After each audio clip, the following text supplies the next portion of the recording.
Are you tired of all the dating games, rules, and societal norms that make falling in love confusing and stressful? Then join us as we ditch the script and empower you to establish healthy, conscious relationships.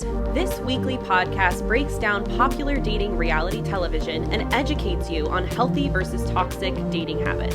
I'm Brianna, a licensed therapist. And I'm Alex, a trauma-informed and certified narcissist recovery coach. Are you ready to ditch the script? Oh my God. I love it. Hello. Hi. Happy New Year. Happy New Year. Happy New Year is the song I just made up. Happy New Year. That's it. Thank you for coming to our show. Yeah, thank you. Tickets are sold at the door exclusively. No refund. That was like a Will Ferrell as Elf Happy New Year song. Oh, yeah. Yeah. I love you and I love you. Yeah, basically. Exactly. Yeah. Exactly. Yep. Crushed it. It's January 1st. It Tomorrow will is. be January 2nd when It everyone hears will. this. Yeah. And Happy here day we two. are. Here we are. Happy day 2. Happy day 2 of 2023, you all. I hope you had a lovely New Year's and were safe and happy and partying and abundant in all the ways. Bree and I had a little FaceTime date for our New Year's We Eve. did. It was really sexy. She dressed It was. up and I had on a sweatshirt. Yeah. Was I dressed? I also had a sweatshirt on. You looked so pretty. I mean, you look pretty right now too, but thanks. I was very much like day 2 hair, not Yeah. about it. Like, Yeah. Listen, you were working also. I was like that's out in true. the world playing. I was decorating a party all day for the drag Yeah. queens. Hey girls. Hey girls. That was really fun that we did last night. It doesn't top the last New Year's that we properly spent together Oh my God. many years ago. God, what year? I think that was going into 2010. I think it was Yeah, that 2009 was- into 2010. It was. I was a Yeah. freshman in college. Oh my God, what? Yeah. I was Yeah, a I senior was in a- high school. You were a senior in high school, which I'm glad that we refreshed what time of year this was. I just turned 19 years old. Like a couple months prior. I was 17. And what did we end up doing? I didn't okay, so we were kind of talking about this a little bit last night, and we were thinking about what did we do? Where were we? Which we'll get into. Now I'm fully appreciating just how young we were. I know. I mean, don't get Yikes. me wrong. I love my life now and like all the things, but what I would give to be able to go back in that time and start getting to where I am sooner. You know what I mean? Girl, yeah. Girl, yes. But Yeah. that was such a fun night. You, me, I know we got ready at Laura's house, and I remember you borrowing my like panther or cheetah print heels that night. did. Which were like stripper A look. heels. A They were a literal stripper. look. They had the Yeah. platform and the heel. It was And like, the heel. They had like a sling back yeah. thing. Okay, so I remember what I was wearing. I remember you were wearing. I was wearing like a blue. First of all, this was from Forever 21. Shout Love out it. if you know, you know. Classic. You know. Yeah, like a tube top blue, like mini You looked dress. hot. You looked really hot. We still have Thanks. photos of this night, and We do. they're great. Yeah. We I was do. wearing a And fucking sundress. Who let me go out on New Year's Eve No, in a but goddamn sundress? But you looked gorgeous. You looked stunning. You looked like elegant sexy, if that makes Oh, sense. thank you. Elegant, Which is sexy. hysterical because you were 17 and I was 19. So I kind of looked very like I wasn't hiding the fact that I was from New Jersey. Like, I think I just described the most New Jersey 2009, 2010 outfit Her that there inner ever Snooki was. came out, bitch. Girl, I just did it ever. And you look like elegant and beautiful, but also hot. And we needed that because we went to Atlantic Ave in Delray. Yes, we did. Laura. Delray Beach, Florida. with And Laura Patty. and Patty and all Some of their friends. Blondes We that did- we don't remember the names of. Yeah, yeah. And we went to Atlantic Ave, and if you're familiar with the area Atlantic Ave, or if you're not familiar, Atlantic Ave has all of these like restaurants and bars just like down this one main strip. And obviously we're underage. Obviously we're trying to like get into a bar. I don't think that we were I was worried the at youngest. all. Laura and all of you were freshmen in college. I was the peewee Yeah. of the group. Even though I was the tallest of the group. Riddle me That's that what one, I'm Batman. saying. Listen, And if there was so- anyone that was going to be like, who's not 21 here, it wasn't going to be you. Like you, this is what I'm trying to say. Like the way that you were dressed and the way that you looked that night, I'm like, yeah, she's like 25. I, with my little Snooki outfit, my Snooki costume, I'm like, who am I fooling? No, you look got in, though. so good. We got in, yeah. And so the thing about these bars and restaurants on Atlantic Ave in Delray Beach, Florida, is that it's literally on the water, and so they all have floor to ceiling windows. So basically, we didn't go in a door; we just walked through a window, A window. and we belonged. Listen, we belonged. We were part of the party. I don't think that we were drinking much. Like, I don't really feel like that I was don't our purpose remember. there. I remember drinking when we got to our friend's house that we left Yes. after. Yeah. And we took shots of margarita with Jose Cuervo, extra Jose Cuervo, in Family Guy shot cups. Do you remember? And we watched Yes, Family we were Guy. playing- yeah, we were and playing, we had like, a to take a shot shot game. every time your character spoke, which was dumb. I think I made the rules up to Stupid. that game, and we all got fucked up. Yeah. Oh my God. I forgot about the Family Guy shot game. Yeah, it's all coming back to me now. Yeah. Well, so we weren't drinking before we got there when we got No. to your friend's house. And that was like, oh my God, how many parts did we have to this New Year's Eve We experience? had a lot. We went to Mickey D's in between there too. Yeah, we it had was, to. That was It was a necessary. thorough New Year's Eve. It was thorough. Yeah.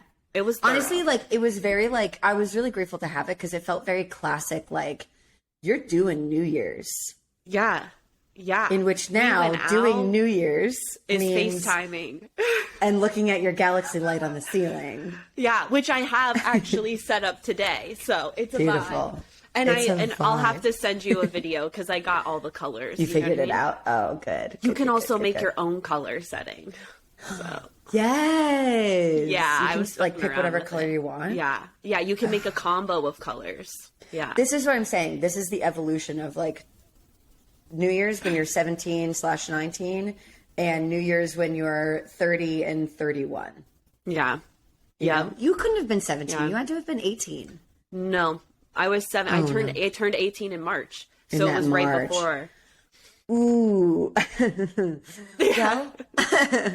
Well, It's okay. It's okay. My sister snuck me into a bar when I was 16 in LA, and that was like way worse of a grungy scene is what I'm looking Yeah. for. So we're fine. We're fine. No one cares. I lived.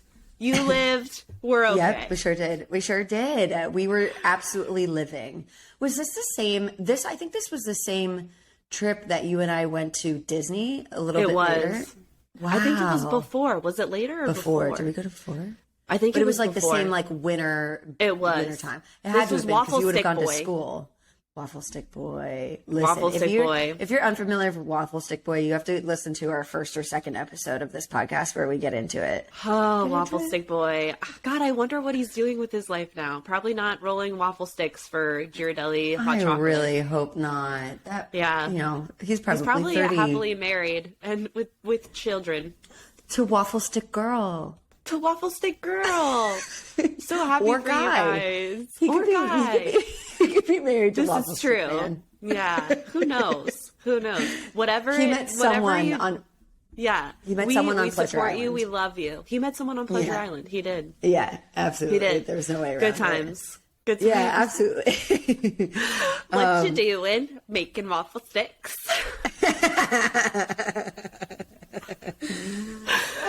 Wow, what a journey.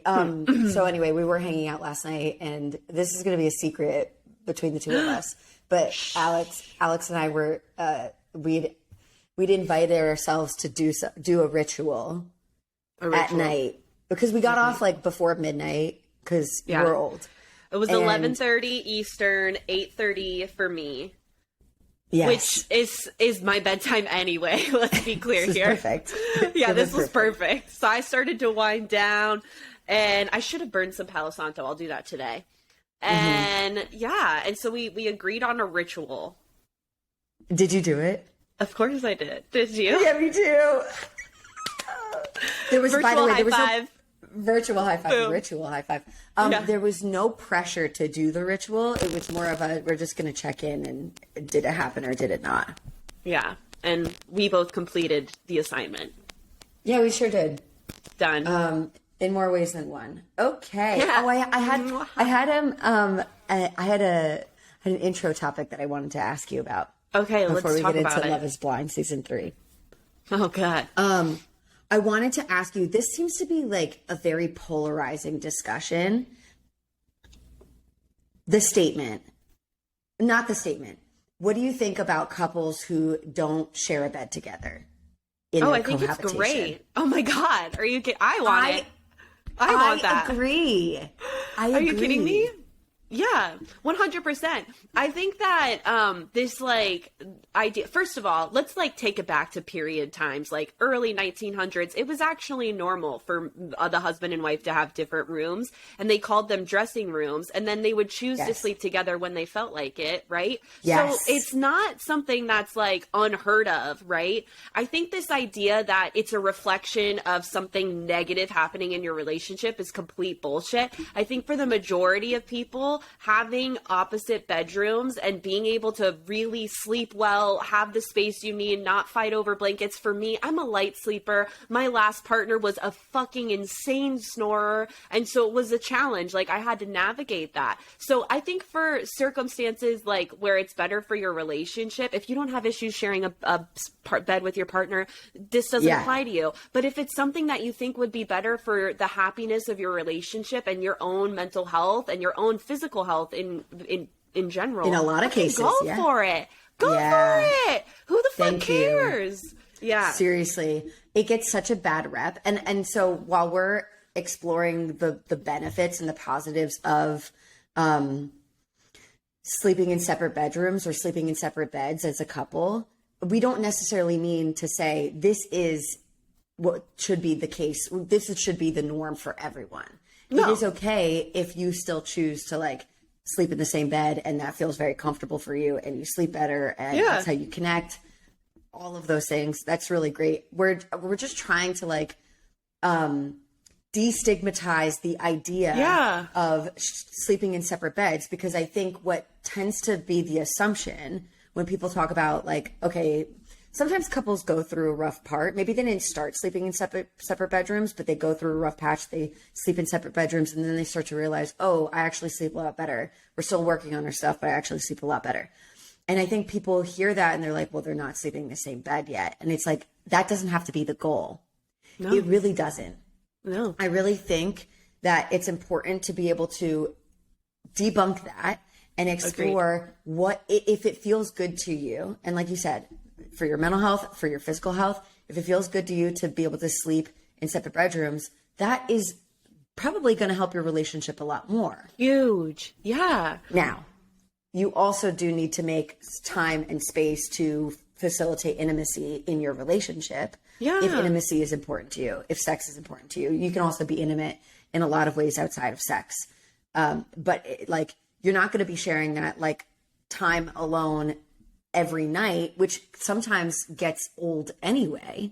Yeah. And people take that time and space for granted anyway. So Yeah. sleep in separate bedrooms, invite intimacy in other ways. Yeah. And I think that like it doesn't need to be a hard and fast rule in either way. Like, I think having the option, like for me personally, what would be ideal for my future relationship is to have the option, is to each have our own bedroom, and we can have slumber parties when we want to, right? Maybe we sleep together 2 or 3 nights out of the week, and then the other nights we are in our own rooms, or vice versa. We sleep the majority of the time on our own, but maybe on the weekends we spend, like, and it feels exciting, like we're just dating, like we're starting to date again, because now it's something to look forward to instead of something we feel obligated to do. And then it builds resentment because it's like, oh my God, will you stop snoring? Oh my God, will you stop stealing the covers? Oh my God, will you please stay on your side of the bed? Like, I think a lot of times people are more fearful of assigning like potential meaning to like, what does it mean if we sleep in different bedrooms? Nothing. Yeah. It means whatever meaning you give it. It means nothing, you know? Yeah. So it's like, I'm all for it. I think a lot of relationships actually would be saved if they would be more open-minded about it. I really do. Yeah. Yeah, I think people just assume it's this like kiss of death for your relationship. I know. And it's the it doesn't opposite. have to be. Yeah. No. You- I know you so do- many couples who are happy that I do this. too. Yeah. I do too. You still want to. I think it's the hardest thing is people getting over the assumption that they have about it. You know, that this means that we're not doing well. This means that like our sex life is gone. No, your sex life needs work. Your sex life was going to need work even if you were staying in the same bed. Hot Probably take. more, because it's like, Yeah. how turned on are you? Like, for me, you know, and I want to be clear here, like, this wasn't necessarily a thought that crossed my mind, but I'm sure it is for other people. But like, it's not sexy when you're trying to sleep and you're like, and if you are a light sleeper like myself and you have a partner that snores, that like for a lot of people can build resentment. You know what I mean? Because it's like you get angry at this thing that this person can't necessarily control because of whatever is going on, but because it's affecting your sleep, it lowers your ability to be patient. It lowers your body's ability to repair itself overnight because you're not getting the deep sleep you have. And that's not sexy, and that's not contributing to the emotional intimacy. It's actually deteriorating from it. So it's like, if we can just be open-minded about trying these different setups, you know, it's all trial and error. Find out what works for you. Keep the door of communication wide open, you know, that is actually going to breed more emotional intimacy than forcing yourself to share a bed because, quote unquote, it's the right thing to do, or this is what couples that are happy do. Like, no. Yeah. So, Yeah. I'm glad we're in agreement. I fucking love that. I'm like Yeah. all about it. Like, dream. Yeah, I figured that we'd feel the same way. I'm just like tired of people assuming that it's a bad thing. Me too. We have to like get out of that thinking. Or if you rather, if you're listening to this and maybe this is the first time that you've heard people explore why this could be a good thing for your relationship, and because you come with the assumption that it's negative, it's bad, it's doomsday for your sex life, try to unpack why you believe that to begin with and see what comes up, because that's worth exploring. Yeah, 100%. 100%. Okay. Love is blind. L-I-V. Love is blind with Blind? a capital B. Question mark? Love is I don't have anything. Anyway, love is blind. Here we are. Love is we blind. are in the last couple of episodes. Where we are is the we see the couples spend time with each other, sometimes with the additions of family, friends, whatever, before their weddings. And then we see 1.5 weddings. 1.5 weddings, yeah. And then we have what we don't cover today and what we will cover next week is we have the rest of the weddings and the reunion. Dun, dun, dun. Dun, dun. Okay. Yeah. Where do you want to Yeah, start? where are we going to start? Oh, shit. Probably Okay, Zeneb. Bartiz and Nancy. Cole. Oh, okay. Zanab and Cole, sure. Yeah, 100. I'm going to spritz some lemongrass energizing aromatherapy spray so we can really bring the tea. Let's bring it. Let's We clear brought the it. space. Yeah, it's cleared. So we see Zeneb and we see Cole doing a dancing lesson and then like chatting afterwards. And they are happy. It's the first time that I really see Cole start to express. Here's my issue with Cole is he always is like, you're beautiful, we look good together, I can see myself marrying you. It's like, can you state something about your fiance that's not surface fucking level? Like, I appreciate you for your open-mindedness. I appreciate you for your ambition. I appreciate you for how you hold space for me. I don't know, something, Cole, but like not you're hot and you look so beautiful and I love your red lipstick. What the fuck? Are we 5? Yes. Like, Yes. Okay. That's what I have Yeah. to say. Also, the dance instructor's name was Alex, and I was like, of course it is. Of course it's Alex. We're always dance instructing. Everywhere we go. Every Alex in the world. Yeah, it really bothered me. What about you? Yeah, I think that like I didn't pay so much attention to like Cole's Statement. shallowness, even though like I very much It's agree there. with you. Yeah. I think what I see is like them trying to like lean into these moments that feel good for them. Zeneb is very guarded. I think that she's probably guarded for very good reasons, especially with someone like Cole, who is 100. been really difficult to be around, but she's incredibly guarded with him. And I just wonder, just as a curiosity about her as an individual, I wonder how that interferes with other connections that she's had in the past. Yeah. If we're going to dab into attachment styles, she seems a little avoidant to me, especially with how she moves into nitpicking and criticizing Cole, which I do want to talk about next. Are we have good to go there? Let's go there, because shit blows up. Shit blows up. So they go on their dancing date and they have Cole expresses what I just said. I can imagine myself saying I do. And Zeynep was like, "Aw, Cole, I'll accept that." Okay, cool. They go on their yacht date. It's another great date. He's like expressing how attracted he is to her. Great. Happy for them, whatever. So now we move forward into a scene where Zay is coming home from work and Cole is trying to make her dinner, which I thought was really sweet. I actually was really proud of Cole when I saw him like doing this on his own. But here's where, and this happens a lot in relationships, and I really want to just like lovingly call out anyone who does this, because you are enabling. It makes it worse, not better. So Zay comes home and she starts hijacking his dinner that he's making for her by starting off at first just helping, but then it becomes criticizing how he was cooking the dinner. Why are you doing the potatoes last? Everything else is going to be done before the potatoes. The potatoes take longest to cook. The chicken isn't seasoned. Please season it. All of these things. She starts the wine glass comment and like whatever. So my issue with this is this. Every woman on this planet wants her partner to make her dinner. It is a sexy thing, right? For a guy to make I'm talking heterosexual dynamics right now, but in general, it's so nice when our partners decide to take care of us in this way. And we cannot request, "Hey babe, I'd love it if you'd make dinner for me," and then set a silent expectation that they are going to cook dinner the way that I would cook dinner. That they are going to season the chicken the way that I would season the chicken. That they are going to make the potatoes in the right timing that I would make the potatoes. Right? Right. And it becomes a little bit contemptuous on Zeynep's end. Because in her mind, and I fucking get it, girl. Okay? I get it. She's probably thinking you're a grown-ass man and really? Right?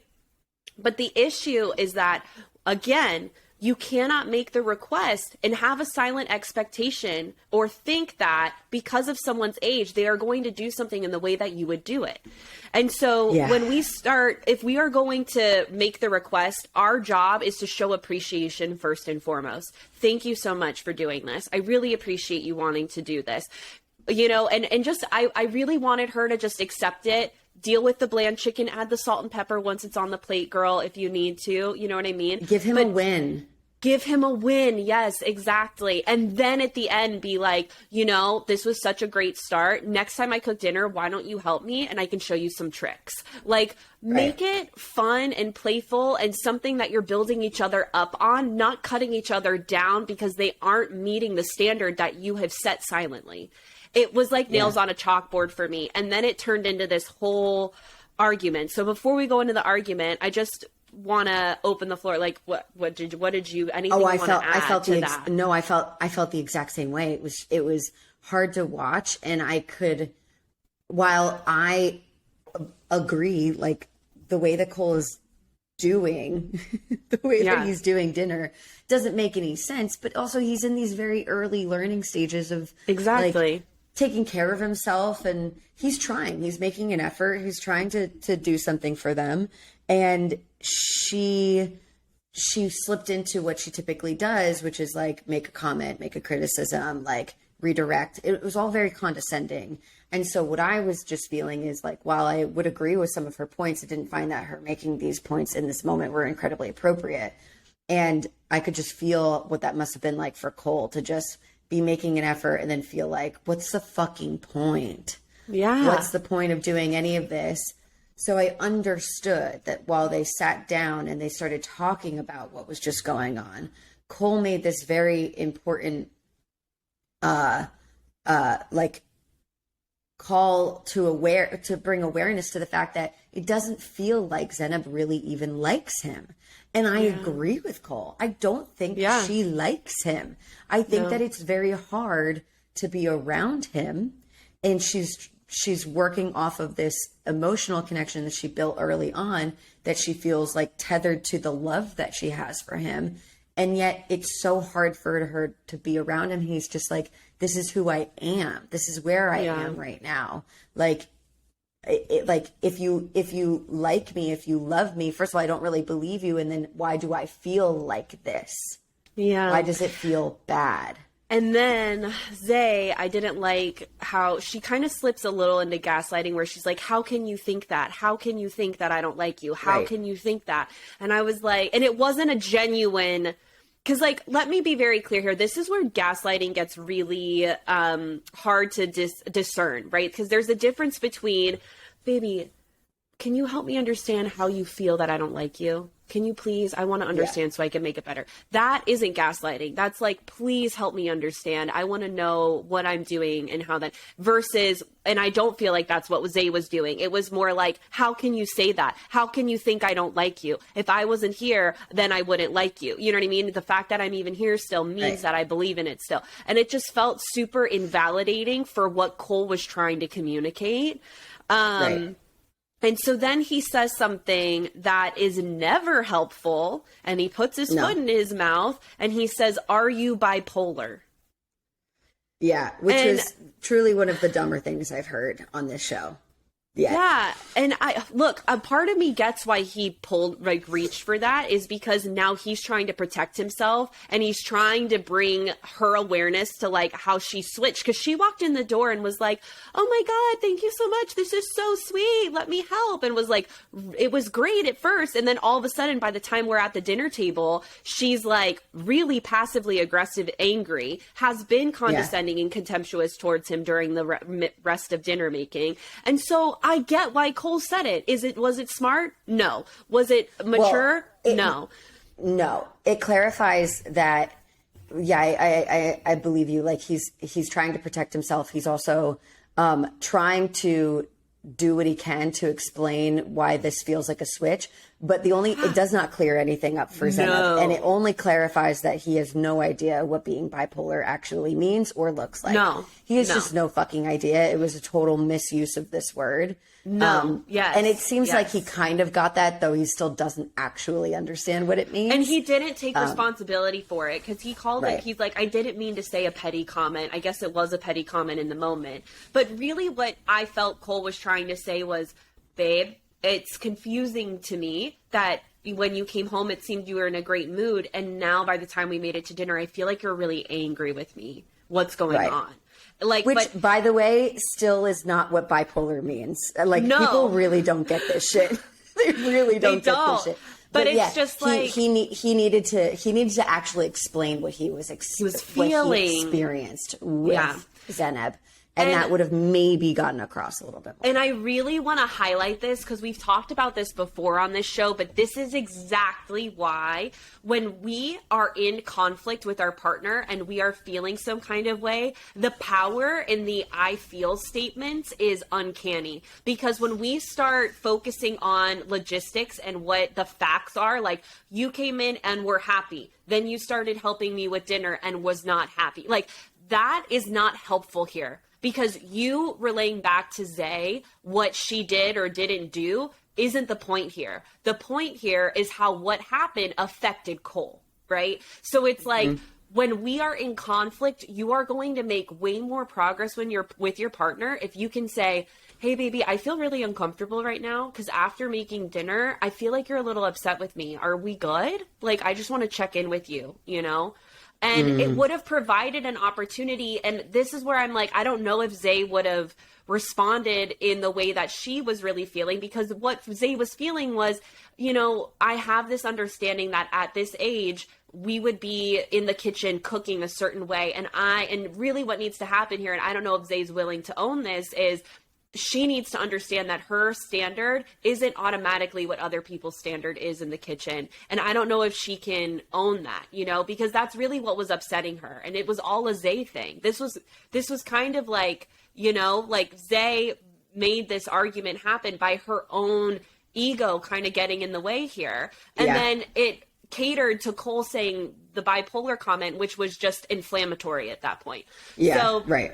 Moral of the story is lead with the emotions of what you're feeling and how you can make progress through that feeling with your partner, not on what did or didn't happen. Because at the end of the day, no one gives a fuck what happened or didn't happen. We care about how we made each other feel.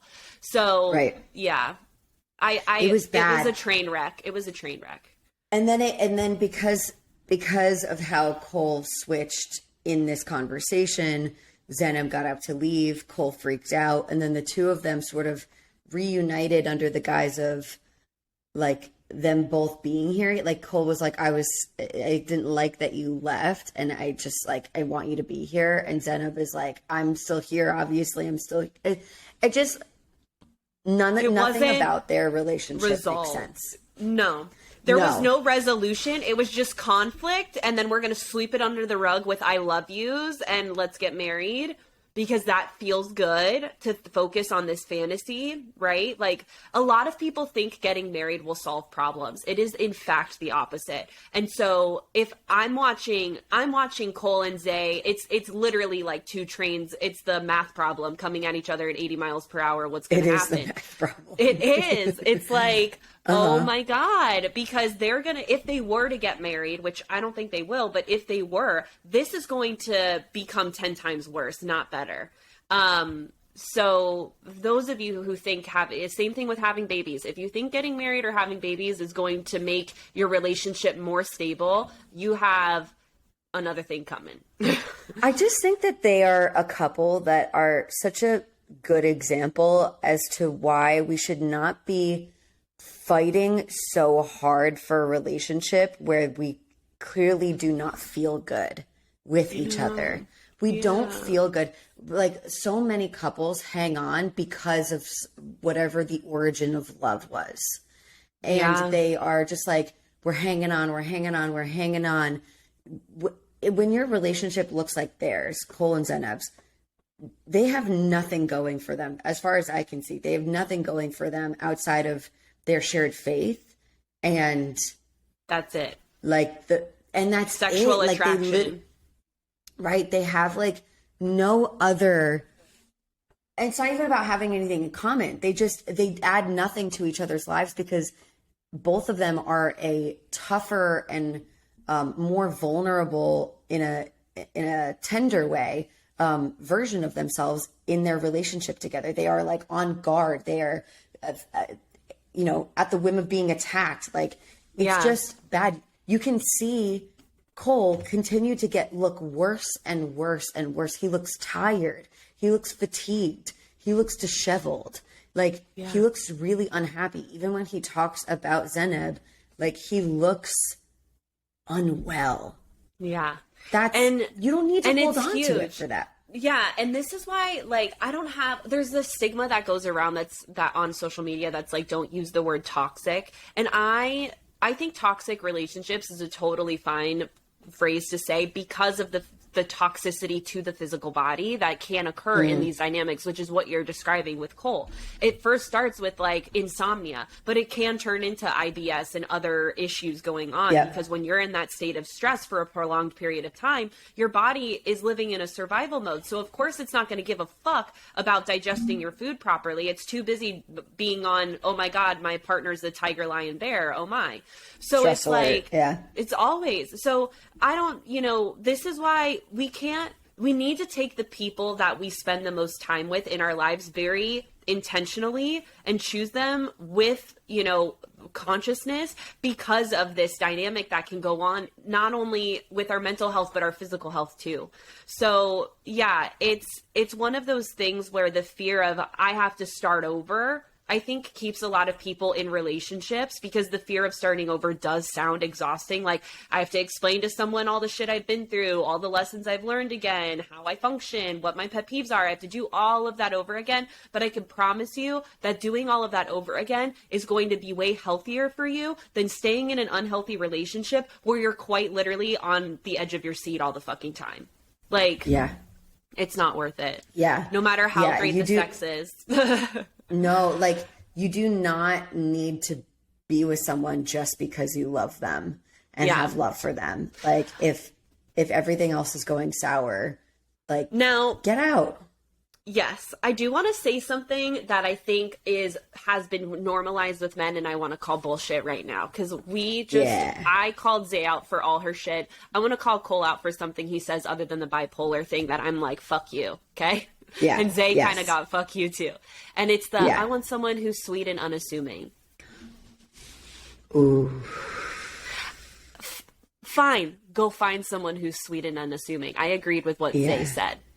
Because here's the deal. I think far too often women who are direct in their communication, women who aren't shy about who they are and are like, hey, this is what I desire in a relationship, that can be really intimidating to some men who are not in their true masculine power. And again, I say that from like a grounded consciousness, like they can own who they are, they can hold space, they can honor their own emotions, right? That to me is like true, healthy male mentality, right? And to those like women who can meet a guy there and be like, this is what I want, and a guy can meet a woman there and be like, that's really great, this is what I want, amazing. But to some men who are not in that emotionally mature space, a woman who can declare what she wants is terrifying to them, because it makes them feel inferior, right? And so in order for the man to feel better, he wants a woman who is sweet and unassuming, who doesn't speak up, who's quiet, who doesn't point out their bullshit, right? And so I just want to say, like, when I heard Cole say that, I kind of, if I was Zay, I would have been like, tell me more about that. What do you mean by sweet and unassuming? You know, because I get why she reacted that way and I completely understand, but I don't even think she felt attacked. I don't even think Cole knows what he means when he says that. He's just trying to diminish Zay in that moment. Yeah. I think what he actually means is like, I want to be with someone who like likes to be around me and accepts me for who I am. And I that's assume amazing. that shows up. Right. I think he assumes that he expects that the person that he's going to be with that also likes him and likes all of his quirks and oddities is going to respond to him with sweetness, with permission for him to be. Cole deserves to be with someone that likes him for him. Zenab deserves to be with someone who like appreciates her energy and what she brings to the table. They're clearly not a match for each other. No. But yeah, Cole, like, and also Zenab's a little bit right in that Cole, like, you don't get to just be a flailing idiot all over the place in the way that he does and just expect that no one's going to call you on your shit. Exactly. Like, do I think that he deserves all of this criticism about the potatoes, about the Brussels sprouts, about the chicken and all of these things? No. But you don't get to just be this dude who shoots from the hip and literally leaves wreckage in your path. Yeah. And has no consequence. Like, then you're literally never going to meet that woman unless she is killing parts of herself just to be sweet and unassuming for you. Exactly. And so the reason I wanted to bring this up, and this is going to be polarizing too. We might have a very polarizing episode, but I come from this background and I want to name it like it is because I'm fucking tired of it. Okay. I grew up in an environment that told me that was like, men only like women who are hot, who will cook and clean and have sex with them. Because unfortunately, in a lot of very strict conservative worlds, and from my experience, it was with Protestant Christianity, right? Like, they tell women that so that these men can get away with what they get away with. It's like, you're the wife, you need to serve your husband. And I am just over it. And I think it's been way too normalized in settings of that nature that are very severe. And it's time for women to be allowed to be the women that we are, who are fucking badasses, because look at how much we do. Even if you are a stay-at-home mom, freaking cleaning the house is a project. Cooking dinner for everyone, getting groceries for everyone, taking care of children, that is a lot. It is not something to be scoffed at or laughed at or must be nice being a full-time mom. Fuck that. I'm so over it, okay? I have to add, and all of those tasks, and still with the pressure to be hot and fit and have your hair done and your nails sweet done. and unassuming. Yeah, that's the thing. It's like just even keeping up with these standards is a full-time fucking job on top of all of the other full-time jobs that we also have. So yeah. So I just want to say, like, there's a lot, and I know that my story and like where I come from isn't the only type of culture or institution, if you will, where that is pushed, and that, and standard, even to the point to where my ex-partner, when they did meet my parent, and that was what they told, they were like, literally, my parent told Jordan, you will only want someone who's kind and sexy and blah blah blah. And he was like, actually, I really appreciate Alex being like calling me out on my shit and me calling her out on, and us coming together in that way. I value her for that, because that is what true partnership is. And quite literally, this parent scoffed at that and was like, you say that now, just wait, you'll end up cheating on her. And it's just like, why do we sitting in that mindset is exactly what propels this type of situation. So I just want to say, I'm over, religious institutions, some government institutions really trying to push this narrative where women need to be in this box, because all it really is them trying to control us. And I'm not about it. Yes. I'm so not about it. Okay. Period. So watch yourself. Period. Absolutely. Okay. I just don't think they should get married. Can we just end them with that? They shouldn't get married. No one ever should model this relationship. This is not one to, if there are parts of you that relate to this relationship, and that like, that's how we get on. Like there's this push, there's this pull, but we still love each other at the end of the day. Either figure out how to actually be in a different kind of relationship with each other. And you're going to need professional help to do that. And you can go for it. But if that's you and that's where you live and you want to continue to live on that street, it will never work out for you. You will. Resentment is building. They've probably only known each other for like a total of a month. I know. It's really sad. I feel bad for both of them, honestly, because I feel bad for both of them. Yeah, it's gnarly. I wonder what the reunion's going to be like. Ooh. Oh my God, I'm freaking out. I am excited to see that. Okay, who are we going to talk about next? Let's leave SK and Raven for the end. Let's talk about. Is that right? Whoa, hi Google. Did you hear that? Hey Google. Hey girl. Oh, shh, girl, we're Sorry, not talking to you. we have to stop saying her name. Yeah. Okay. I wonder if we lit any other Googles in the ether up. Like other people's I don't know. Homes. Oh, maybe. Yeah. But we're gonna keep moving on. Let's talk about Matt and Colleen. Okay, let's talk about Matt and Colleen. Okay. So Colleen's parents finally meet Matt. Yeah, go ahead. I like Colleen's parents. Me too. They seem like down ass people. I also thought it was really interesting that Colleen brings up this like, you guys know I don't get deep, and the parents are like, oh, we know. Like it was very much like there was a lot of awareness. I so desperately wish that we could chat with Colleen. Colleen, come join us. I wish that we could chat with her to be like, what's the block between you and exploring your feelings? Because for her, she says, I just don't know where to begin. That's okay. A lot of people relate to that. That's okay. You just start.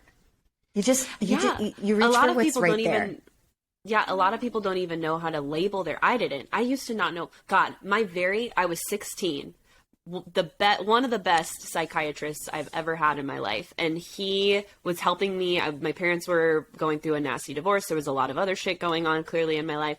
And I remember him being like, when you're with this parent, how do they make you feel? And I was like, excuse me? That felt like a rocket science, like equation, like calculus, like what? Yeah. And so What do you mean, he how do whipped I out feel?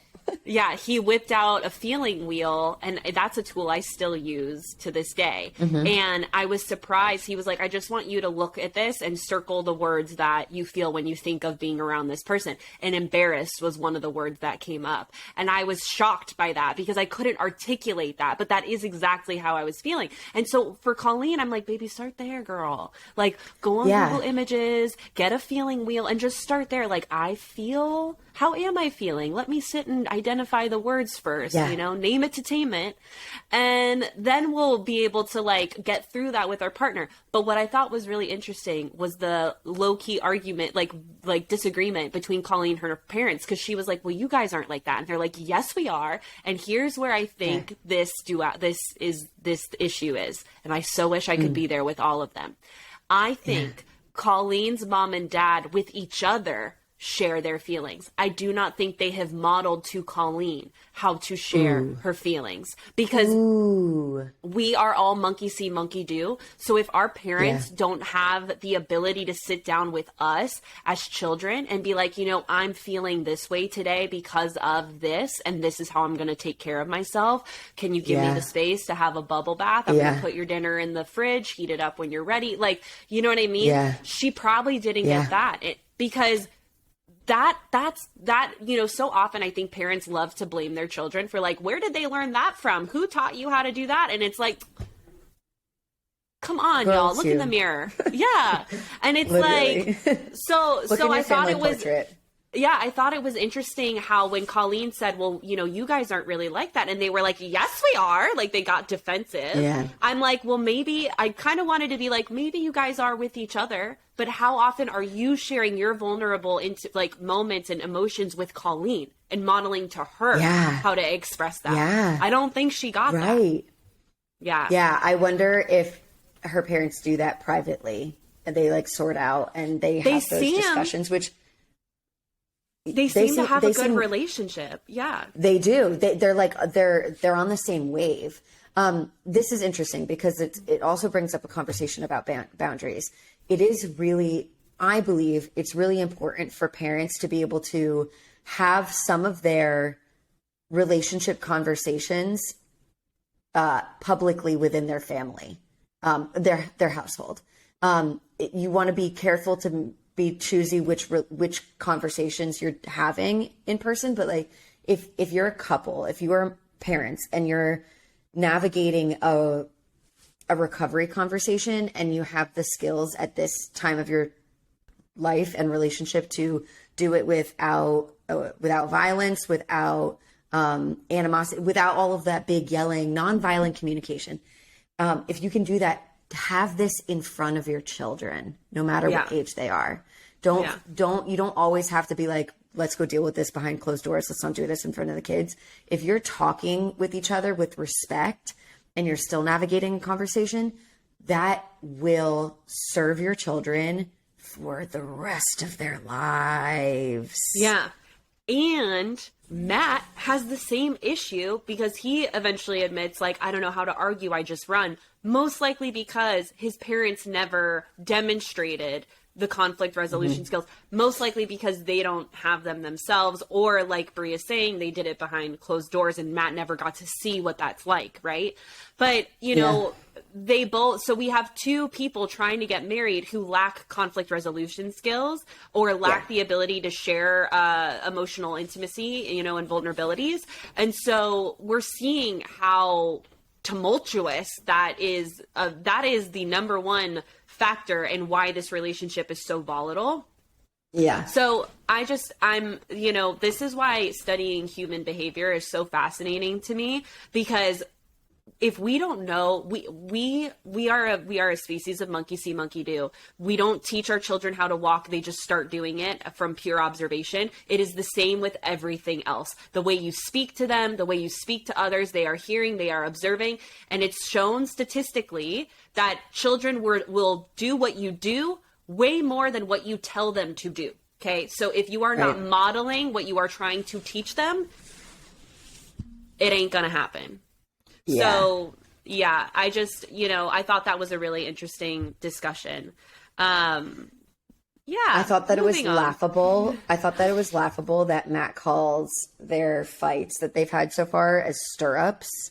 Yeah, I don't like when it. They have been some of the most explosive relationship conflicts that we've seen in this show out of all of these couples. It's so bad, and I actually want to pause here for a moment and say that, we have gotten way more airtime of every other couple except Brennan and Alexa. And why? Most likely because Brennan and Alexa are having conscious relationship conversations. When you think about it, like going back and forth of like, if Brie and I were to film a whole episode of us just being like, so tell me about your family dynamic and like, how was that growing up? Like, you guys would probably be like, what? But when we put an argument of Colleen and Matt screaming at each other or doing whatever, right? Like that gets way more, oh wait, let me get the popcorn. I gotta watch. And it's just like, we need to be aware of that within our own selves. It's a natural human thing. It's like you can't look away from the car crash type thing, Simultaneously, we do not want to emulate those behaviors. So it's like, catch yourself. Yeah. So she meets them, and then can we go to their date now in the fish tunnel? Do we have anything else we want to say about this convo? The fish tunnel. No, I don't. Let's go to the fish tunnel. Okay. I put their date in fish tunnel is what I have. I really did not like basically everything Matt said on this date. I did not like anything he said. He was like, I have this quote, you've been putting in a lot of effort in terms of our fits, so I wanted to put in a little effort too. Okay, you've been putting in a lot of effort, so I wanted to put in a little effort too. And then it's like, what about you putting in effort for your fits? Go ahead. I have, so my biggest note on the fish tunnel date is like, this is the thing that we have to remember. We should not be accepting big romantic fish tunnel size gestures to recover from and make up for explosive, abusive fights, toxic. Yes, fights. Please. Don't. Please. Like he's like, the two of them have been through it. It is not enough. And please catch yourself, because it is manipulative. Yeah. Catch yourself when you see your partner trying to do this, when they're, this partner is like, I know it's been really hard. AKA, I know that I leave at the first sign of me not liking your behavior, scream at you, being afraid that you're gonna leave me, and so me trying to self-sabotage this entire thing. I'm screaming at you. I'm literally treating you like I'm punishing you like a child, and I'm so sorry about that. Here's a fish tunnel date. Yeah. Here are some roses. Here's some flowers. Here's like a lovely sit down dinner where we are so far removed from those fights that now you're just looking at me. We've got this romantic setting, and you get to reconnect with why you like me, aka why you want to fuck me. And that is fucking manipulative. It is. Yeah. It felt really icky. And then it gets ickier because this I wanted to punch him in the face. I wanted to come through the TV and insert myself into the fish tunnel and punch him in the face. I'm not going to lie. Alex's fight response came out hard here, because here's what happened. Matt says, legit, tell me right now how you feel about marrying me. No BS, legit. Tell me. And she's like, she starts to answer honestly and is like, I don't know. I wonder if you'll be gone if shit hits the fan. Like, she's trying to articulate, like, I love you, and this is my concern. I want to feel like when things get hard, you're in it with me, not you're going to be like pieces, deuces, deuce / peace out. Pieces. So now here's where I don't like. She's answering and explaining this. And he goes, just say it. Stop playing games, Colleen. Just say it. And I was like, she is saying it. You don't want to hear it because it's not the way, she's not saying it in the way that he wants her to. So she finally was like, okay, fine, no. And it felt really instigating / I'm going to use this against you in the future, like type setup. Because now all he's going to hear from what she said is, no, I'm not ready to marry you. Instead of the entire paragraph that she spoke beforehand about how much she likes him and cares about him and wants this to work. And her only concern is when things get hard, you bolt, right? And it felt really, really nasty. And she continues to explain, like, I'm just always questioning myself and us as a couple. And I'm like, girl, that is enough of a red flag to leave. Like, you being in that state is enough of a sign.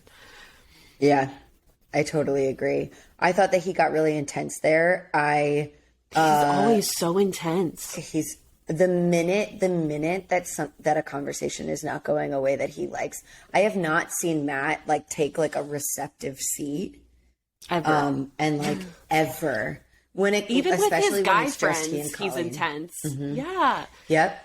Mm-hmm. It's like, oh, that was that other thing. Chill. He like connected with his what? the frame A to frame B of like the guys hanging out with their buddies on their like last bachelor night. Yeah. And the girls at the strip club at their bachelorette night was so funny to me. But yeah, Matt's talking to his friends and he's actually very keen to listen to what his friend's interpretation is of Matt's patterns of behavior. But he's also only looking to feel affirmed, and his friend wants to affirm him. He's not looking to challenge him. He's probably fucking scared of him. Like, I'd be scared of this dude. This dude is like sneaky scary. You don't expect that he's going to be fucking intense and scary, but then he's really intense.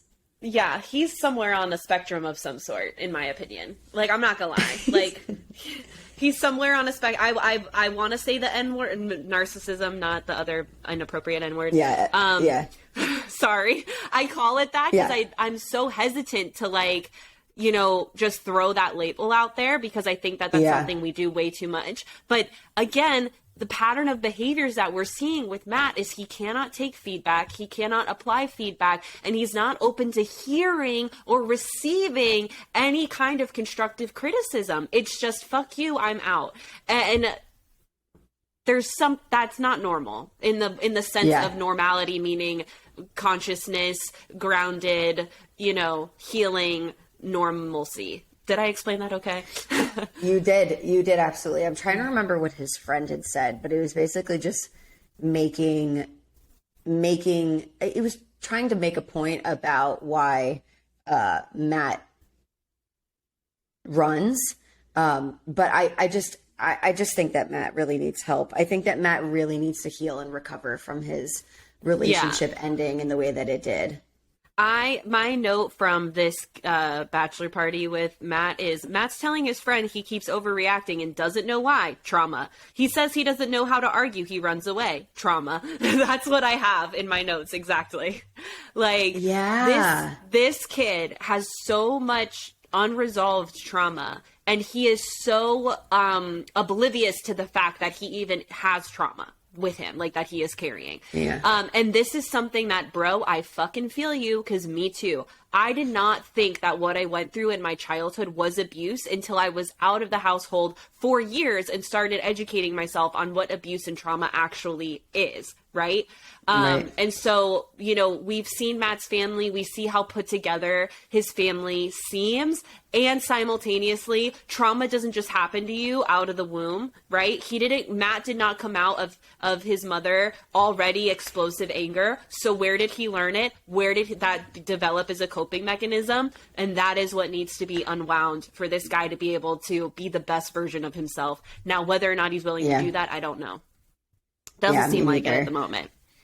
Yeah, I don't think they should get married. And I appreciate that Colleen's being honest with him, even though it's not being received. It's terrifying. And, I appreciate that she's being honest with him about being like, I don't feel 100% certain. I know that I love you. I know that I want this to work. I know that, like, if we could figure out how to make it work, I'm down. It would probably be really great. yeah, she was like, but it hasn't felt good the way that we've been going. And I appreciate her gut check on that, because we're also seeing other couples that have really problematic patterns in their relationships too, that are still like, yeah, and I'm 10 toes down. It's like, should you be though? Should you be? Yeah. I feel like, sometimes people ask me this question all the time, like how much fighting is bad fighting? And I'm like, it's not. There's this thing, I used to say 80-20 rule, like 80% of the time you guys should be pretty stable and maybe 20% you're like navigating conflict if you really want to look for some kind of ratio. But what's way more important is, and again, Gottman Institute research here. So again, if you are in a relationship and you want to make your marriage work, Gottman Institute is going to be your best friend. They have read the 7 Principles of Making a Marriage Work by John and Julie Gottman. It is profound. It is wonderful. Read all of the Gottman's books. Follow them on Instagram. Listen to their podcast. And I promise you, things will be better. But what they talk about is it's not really about how often you fight. It's how you handle the resolution of the fighting that makes or breaks the relationship. They talk about that they have several couples who fight multiple times a week, right? But it's not an issue for them because of how the conflict goes down, right? And how they resolve it. Then they have some couples who maybe fight once a week, but their repair is so shitty that that's enough to destroy their relationship. So care less about the frequency and way more of how you're repairing and resolving the issue. Because that, again, science shows that is what actually makes or breaks the relationship, is how you guys deal with it. And such an interesting parallel to Brennan and Alexa, who I really have zero notes on for this, these 2 episodes. But if to relate them to this moment, I think it was Brennan who sort of was just like, we haven't really come up against many issues, many challenges. Yeah, they haven't fought. And what I noticed, at least what we were able to see, of course, they got very little airtime because they're like healthy. And I guess that's boring. I know. But what I noticed is that the ways in which they have different points of view doesn't actually reach the level of conflict, because they are already actively listening to one another. They are already sharing space. They are already letting each other know how they feel. So it hasn't really erupted in the ways that we've seen other couples. So like, I would reframe it and maybe even correct them and say, you have engaged in conflict. You've just resolved it as quickly as it also came up. Yeah, and what I love about Brennan, I love Brennan. I really do. Like, because I think that he's so accustomed to what fighting has been in his previous relationships, he's not even realizing that because of what he has with Alexa, the fighting isn't going to be the same. It's not going to feel the same because of who Alexa is and because of who he is with Alexa.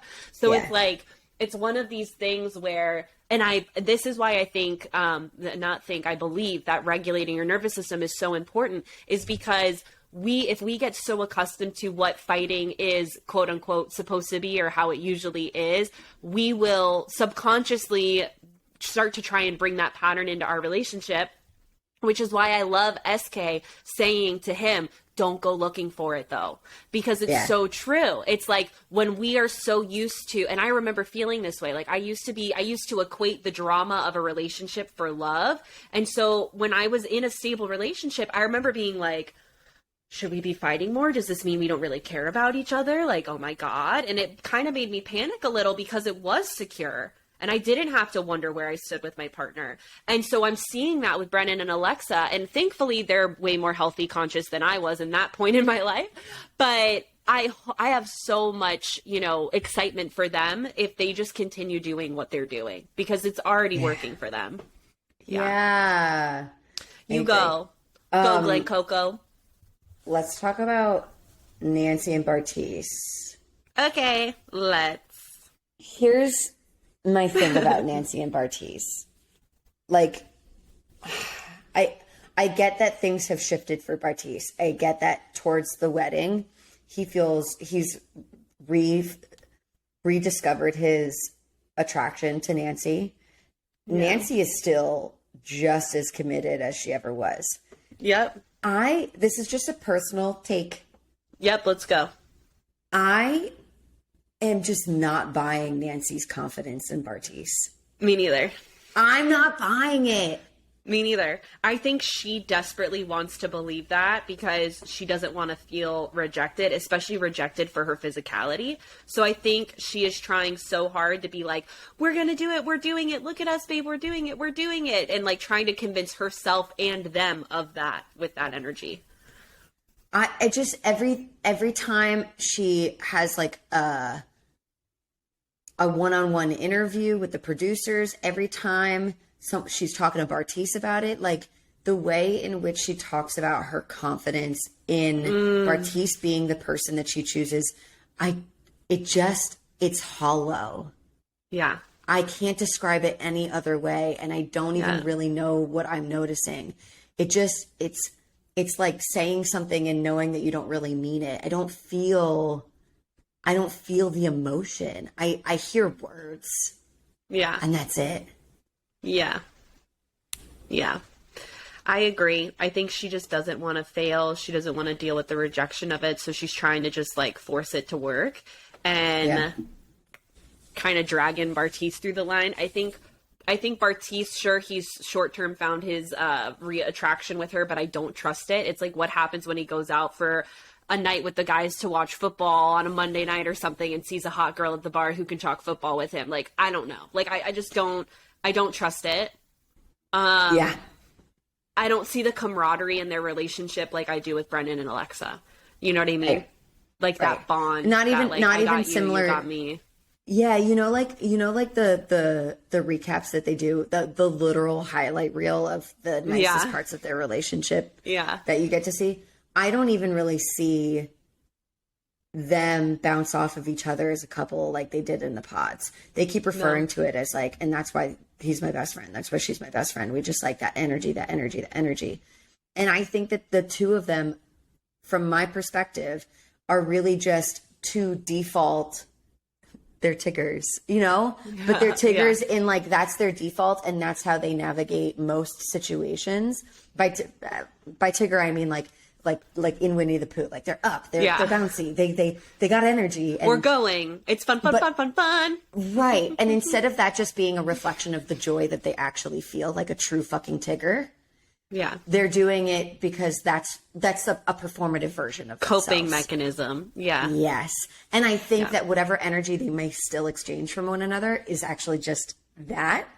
Right, like the fun, like, look at us, like, look at the room, ooh, hee hee hee. They even did it at the wedding. Yeah. Yeah.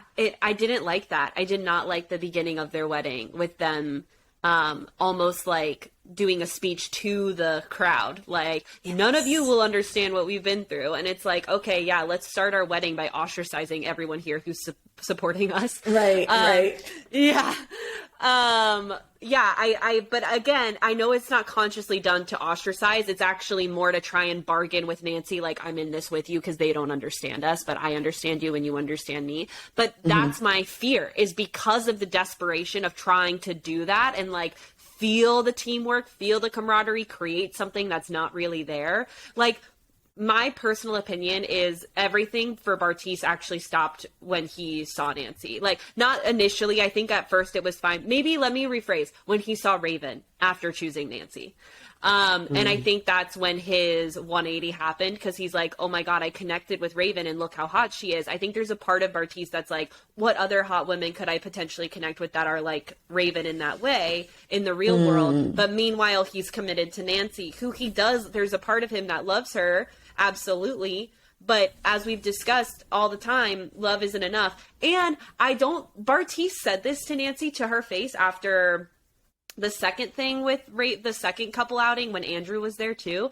That one, he's like, looks do matter. Then why the fuck are you on a show called Love is Blind? Like, he said that multiple times. And I'm like, if that's where you're...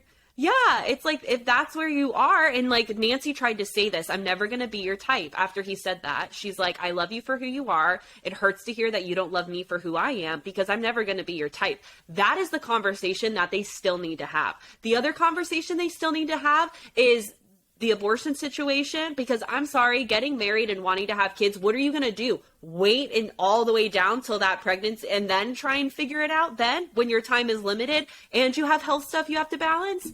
That's not the vibe. Yeah.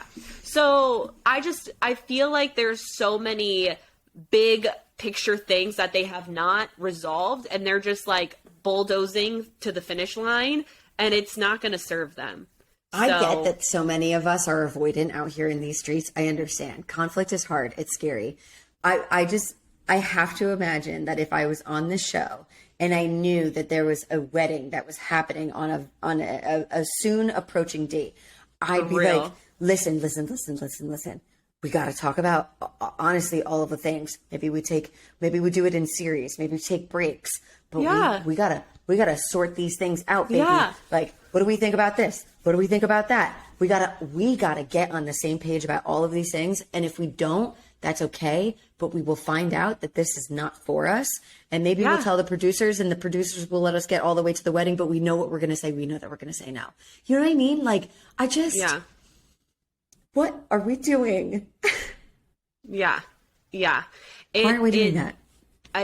Because I think a lot of people think getting married will solve the problem. I think this show perpetuates that. Like, if we can just make it to the marriage, everything will feel more stable and secure. And it's like a piece of paper that you both sign does not bring more security and stability. A piece of metal around your finger does not bring more security and stability. Like, what does is having the uncomfortable conversations. And I encourage you to find a part of you that can bring light to that and be like, hey, baby, like, what I try, like, personally, my Alexism is like, I acknowledge that and bring out the white elephant, or the elephant in the room first. I'm like, hey, I have to have an uncomfortable conversation with you. Is now an okay time? Like, I try and just be like, look, this isn't going to be great, but like, I want to talk about this. So like, are we good? Like, you know, because I think what doesn't work is like people trying to come at it all light and airy fairy when it's like, it's serious though, you know?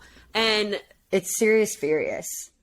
Yeah. So it's like, just be like, hey baby, I love you so much and I care about you so much. And I'm feeling the need to kind of have a conversation around, you know, how we would handle if we were to get pregnant and our kid, the fetus was, you know, testing for special, like whatever disorder or whatever issue, like let's talk about that, you know, like this is what I would want to know. These are the parameters that I would be open to aborting it. These are the parameters where I would want to keep the baby. What are you thinking and feeling about that? You know, like if we can express it ahead of time, it takes the pressure of like, let's avoid the uncomfortability off. Cause it's like, you've already called it out that it's going to be uncomfortable, but now you're in that discomfort together instead of trying to be like, let's keep it up here the whole time, you know?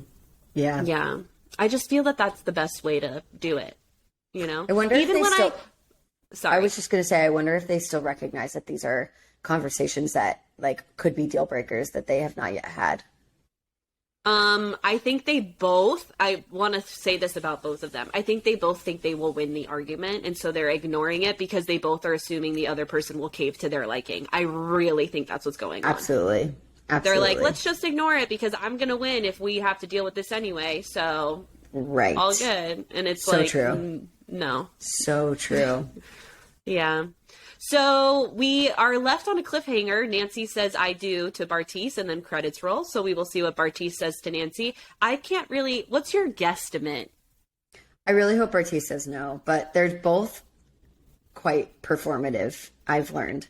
So I could see them saying yes for like the gram. Me too.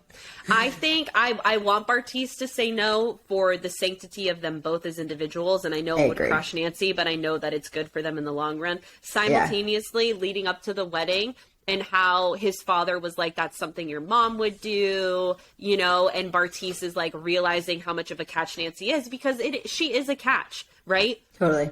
They're just not a match for each other. And I think there's a part of me that thinks he might say I do again, because he knows logically how much of a great catch Nancy is, but emotionally, I don't think he really cares about her in the way that a partner with that kind of commitment would care about them. You know what I mean? Speaking of catches, I'm looking at 2 right now. Hey! I'm looking at you. I'm looking at me. And yet, still not a fit for everyone. Like, No. Oh like, my you don't- God. I am so not a fit for everyone. No, I know I'm not. You can like recognize that your partner is a catch and still feel in your gut, which I think that everyone is navigating. It's so interesting. You can actually see, even though this is a show, and I'm sure that there's parts of it that are staged or kind of scripted and embellished, Instigated. for entertainment's purpose. But like, I can see these people as real people fighting this war with their intuitions, but their intuitions are very loud and very clear. Yeah. Y'all shouldn't be in this relationship except for Alexa and Brennan. Yeah. Yeah. Seriously. Anyway. Who's next? Alexa Well, and Brennan. They're no. great. They They're talk great. about they talk about the differences between Judaism and Christianity, and I thought it was really cute. And their date was cute. The end. Their date was cute. It sounds like, yeah, they were just talking about some of the customs of like the Jewish weddings that they're familiar with. And then like Brendan was talking about how he's like open to learning, and that's probably going to be really important so he can feel more informed about what any of this means in the world of Judaism. So good for them. Love to see it. SK and Raven. I was actually pleasantly surprised about these two at first. Me too. I thought for the longest time, I was like, SK or Raven's not into SK. She's going to be over it. There's going to be way more fighting. But actually, as they've gotten closer to the wedding day, they've gotten more and more secure and grounded in their connection with one another. So I'm really proud of them. Their biggest thing was the family and the long distance. What do you have to say? They've been a beautiful slow burn. Yeah, Like, they really have. I think that they did truly honor the intentions that they set in the pods, which was let's love each other in our uniquely best ways. Let's preserve the individuality that exists between the both of us.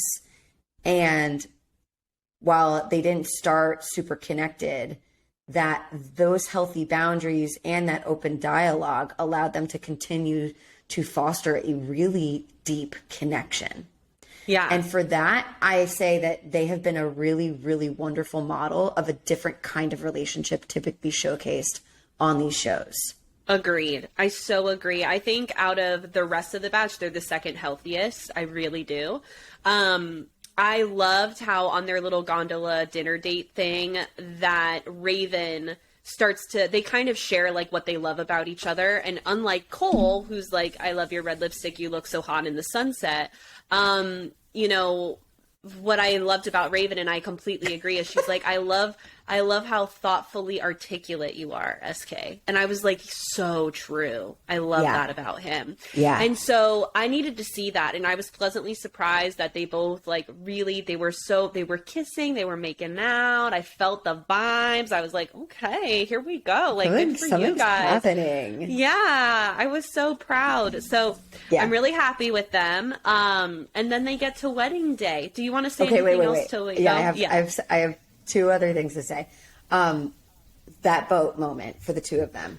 The boat moment. They gave such a good example of an intimacy building exercise for couples. Yeah. So when we even talked about this in the beginning of the episode, we're talking about intimacy that doesn't always mean sex and sexuality. No. Intimacy typically is really important in relationships. And if it's something that you're looking for, I tend to find that we have very tunnel vision of that means we need to be having more sex. No, it does not. Right. No, it does not. Thank you. This is a really wonderful way to foster and build intimacy, to bring it into your world without it having anything to do with sex. And that's tell your partner why you love them. What do you love about them? We oftentimes also assume that our partners know exactly why we love them because we spend so much time together and we see each other and maybe they hear us say thank you for dinner and blah, blah, blah. But that's very different to like go through the monotony of day in and day out. It's very different than being able to look at your partner and say, I love that when we come home from work, you think about me and you think about us and you think about what we're going to eat.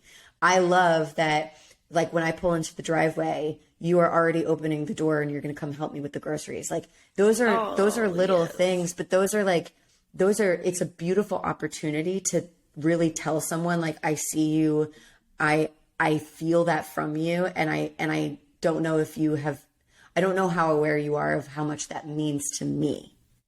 Yeah. Yeah. That's intimacy.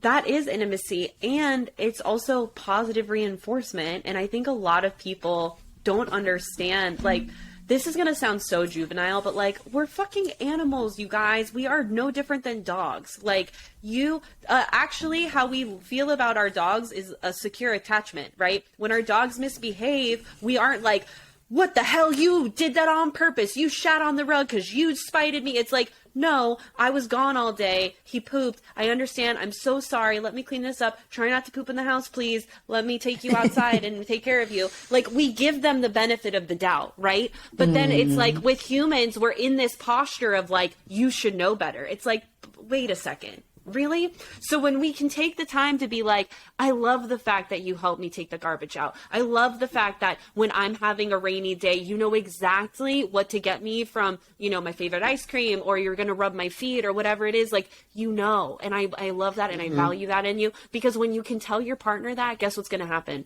They're going to continue to do it. They're going to do more of it. They're going to do more of it. So it's like, just like your dog will sit and not shit in the house if you praise them when they don't shit in the house. So it's like, we need to cultivate that, you know, in our relationships, and start treating your partner the way you treat your pet. And I promise you, I promise, in the way that like, we aren't looking for like, you knew this was going to upset me and you did it anyway. It's like, no, you know, sometimes they're just humans, you know? Yeah. So it's absolutely. like, yeah, I just think that there's a layer of being a parent to an animal that can teach you those things, you know, and really foster the opportunity for you to take that new perspective, you know?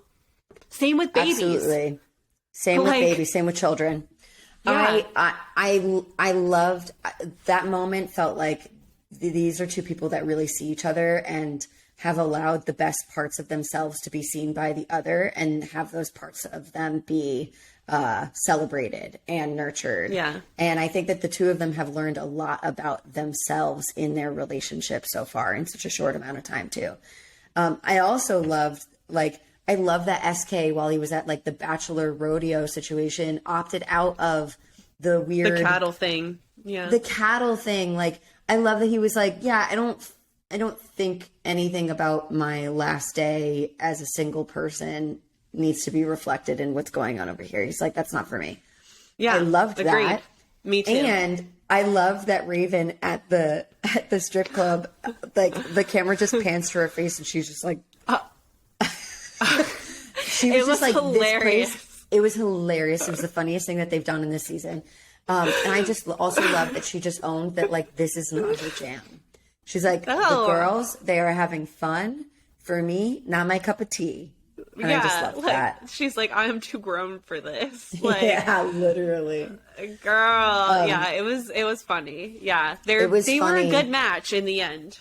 Again, like, even side by side, those two separate gendered experiences, I still felt like these are people who are a pretty good fit for one another. They are, yeah.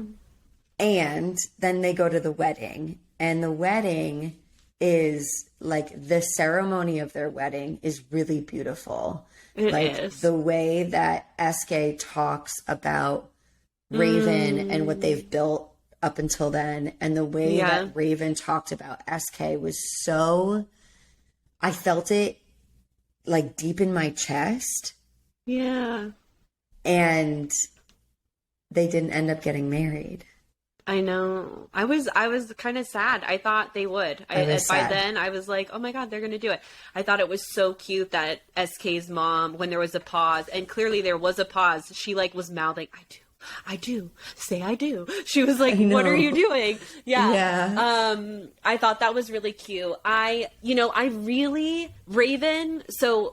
was of the mindset she was going to say I do. She admits this to us later. SK says I do not, and expresses, despite my love for you, this isn't the right time. And as hard as that probably was for SK, I respect him because I get it. I get it. I think they probably could have gotten married and worked through, like, continued being them, and they probably would have had some ups and downs, but they would have figured it out. But I also understand not wanting to go to school and handle that at the same time. You know what I mean? Yeah. So, yeah, like, I was why go on the sad. show? Why go on the show? Because I think he was hoping for someone who would be open to moving to California with him. He kind of finally admitted that.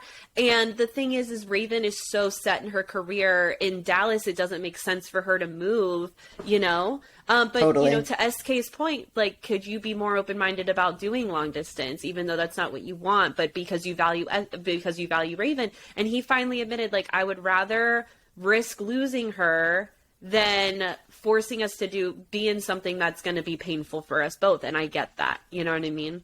So Raven handled it like a champ. She was like, give me a hug.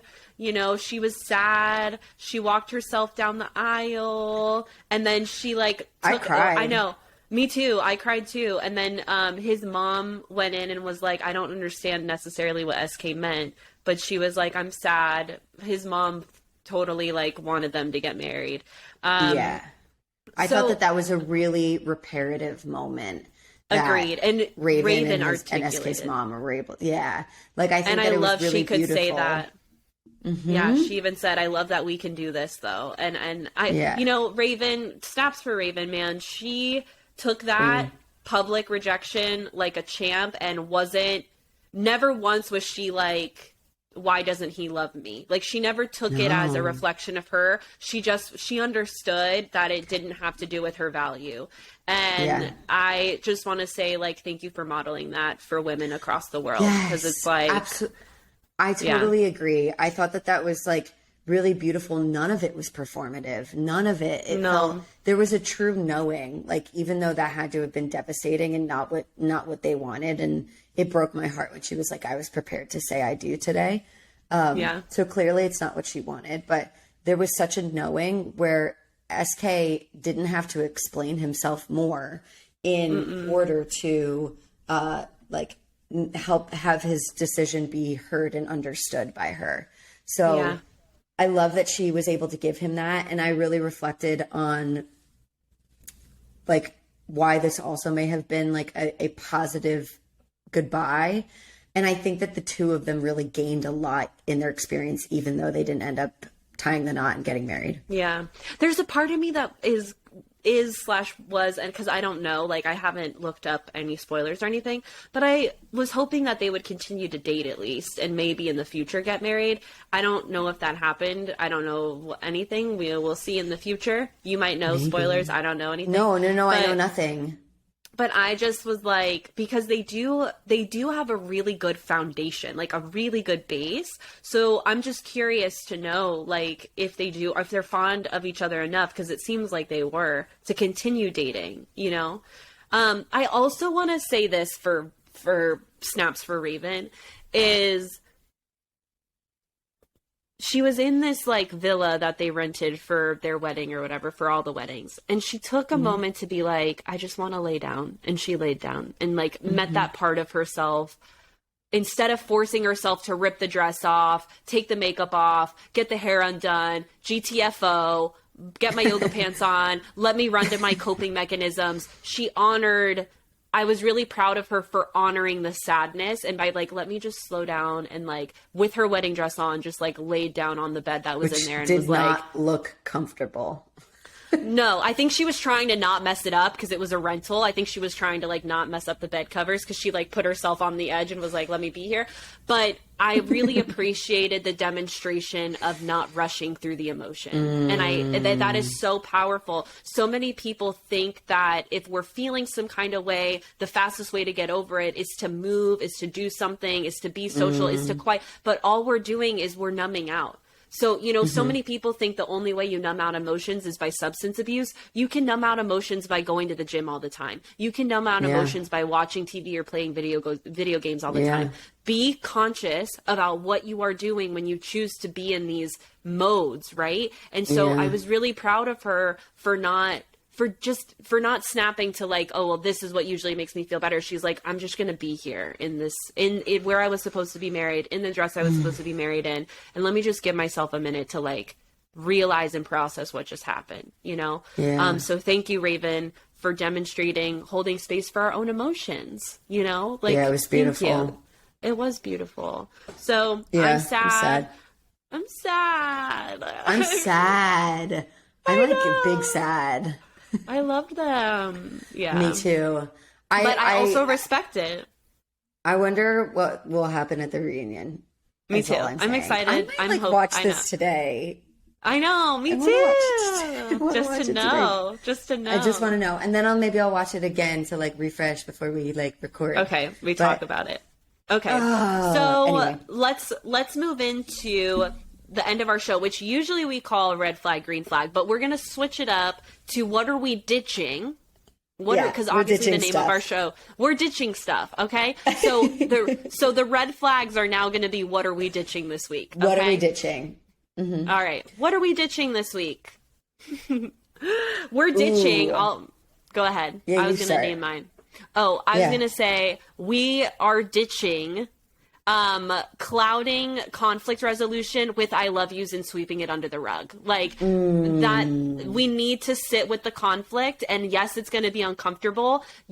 Parts language is great for this. A part of me is feeling really uncomfortable bringing this up, and a part of me knows that I really need to talk about this with you. Is now a good time. Like, we need to actually talk about the shit that upsets us. Otherwise, there is never going to be any resolution, and it's always just going to be upsetting to you. So we are ditching. Yeah. We're ditching sweeping stuff under the rug and just being like, love you, kissy, kissy. We're fine. Bye. We are also ditching holding on to relationships that clearly don't feel good, are not good for us. And like we can see in ignoring our gut intuition that says not good, not feeling good, not my best self. We're ditching hanging on to those relationships just for, quote, love. Yes. Or the fear of having to start over. No. Yes. No. We're ditching that. Start over now. That's right. That's right. Are there any like trophy moments we want to give out? Any green flags? I think I'll give a green flag for SK. I will. For loving someone and making a decision that's best for the both of you because of the circumstances, despite it being hard and despite it being in a public fashion. Yeah. Yeah. Honoring yourself, honoring your own needs and what's best for you. While, I forgot her name. Oh shit. Nancy, Ortiz, Raven. No. Okay. While Raven does, like, I do really think that she gets like green flag. Agreed. This week, I'm actually going to award a green flag trophy to Colleen. I'm giving it to Colleen. Thank you. We got there. I'm giving it to, as we sure did, slowly but surely. I'm giving it to Colleen for saying that she's not ready to marry Matt under these circumstances. I think that that's important for her to say, so that she, if anything, even if he never hears it, so that she can hear it herself. Agreed. Yeah. Yeah. And what I love about Colleen, and again, this is also a trophy thing, is her doing that despite the fear, the potential fear she's probably, because now she's been conditioned. Like when I say certain things, he reacts badly, and she still was like, okay, fine. You want to hear what I'm saying? This is what I'm saying. And I think that that's really important. That was a badass bitch move, girl. Get it. Done. Snaps for Colleen. Okay. Cool. Well, guys, thanks for listening. We love you so much. Happy fucking New Year. Happy New Year. Go show love to our social medias. We're mostly active on Instagram. I really haven't updated our TikTok in a long time. Shh, don't tell my boss. Shh, don't tell anybody. What boss? You're my boss. There's no boss. No, I'm not. We're each other's boss. We're co-bosses. Yes, we're co-bosses. Don't tell my boss. Okay. Go to our Instagram and our TikTok if you want to just like remind us to use it at Ditch the Script Pod. Go to our website, www.ditchthescriptpod.com to ask us a question. You can also apply for a free 30-minute mini session. We will do that here. We will sort out your issues of what we can handle. And Follow our YouTube. We upload these full episodes there. If you like what we're doing, please rate, review on Apple Podcasts. We'd love to hear what you're thinking. Yes, and Spotify. Leave us all the stars and a review Leave us saying how much all you the love us. stars. Yeah. And we hope you have a very healthy and safe new year. Be kind to yourselves. Yes. Be kind to yourselves. Love yourselves. And we'll see you next week. Pieces. Bye. We did it.